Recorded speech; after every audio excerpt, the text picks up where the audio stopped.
ইরানের সঙ্গে চলমান সংঘাত ডোনাল্ড ট্রাম্পের জন্য এক অন্তহীন জট হয়ে দাঁড়াচ্ছে। রণহুঙ্কার আর সামরিক আধিপত্যের দাপট দেখিয়ে যুদ্ধ শুরু করাটা যতটা সহজ ছিল, বিজয় ছিনিয়ে এনে তা শেষ করা ততটাই কঠিন হয়ে দাঁড়িয়েছে। পেন্টাগনের নির্দেশে একের পর এক বিমান হামলা আর ড্রোন হামলায় ইরানের সামরিক সক্ষমতা গুঁড়িয়ে দেওয়ার দাবি করলেও বাস্তব চিত্র বলছে ভিন্ন কথা। ইরান সামরিকভাবে পিছিয়ে থাকলেও কৌশলগতভাবে গুরুত্বপূর্ণ হরমুজ প্রণালী কার্যকরভাবে বন্ধ করে ট্রাম্পের সামনে বড় চ্যালেঞ্জ ছুড়ে দিয়েছে।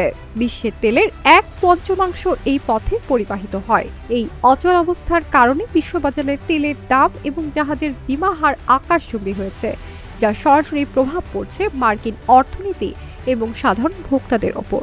সামরিক শক্তি দিয়ে দ্রুত এই পথ খোলার কোনো সহজ সমাধান নেই।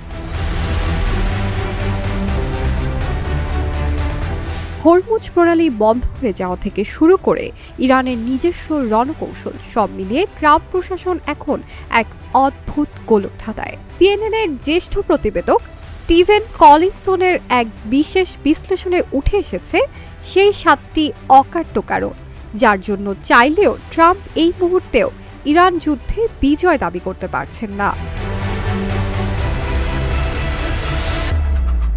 এর মধ্যে অন্যতম হরমুজ প্রণালী বন্ধ হয়ে যাওয়া। ট্রাম্পের সামনে এমন এক সামরিক এবং অর্থনৈতিক সমস্যা তৈরি করেছে এটি, যার সমাধান করা মার্কিন নৌবাহিনীর জন্য অত্যন্ত ঝুঁকিপূর্ণ। যদিও ইরান সামরিকভাবে যুক্তরাষ্ট্রের চেয়ে অনেক পিছিয়ে, তবুও তাদের এই পদক্ষেপ বিশ্ববাজারে তেলের দাম এবং জাহাজের বিমা হার আকাশচুম্বী করে তুলেছে। অবসরপ্রাপ্ত মার্কিন নৌবাহিনীর ক্যাপ্টেন লরেন্স ব্রেনান সিএনএনকে বলেছেন, হরমুজ প্রণালী আন্তর্জাতিক বাণিজ্যের জন্য পুনরায় খুলে না দেওয়া পর্যন্ত বিজয় অর্জন অসম্ভব, আর বর্তমান পরিস্থিতিতে এটি করা অত্যন্ত কঠিন, সম্ভবত অসম্ভব।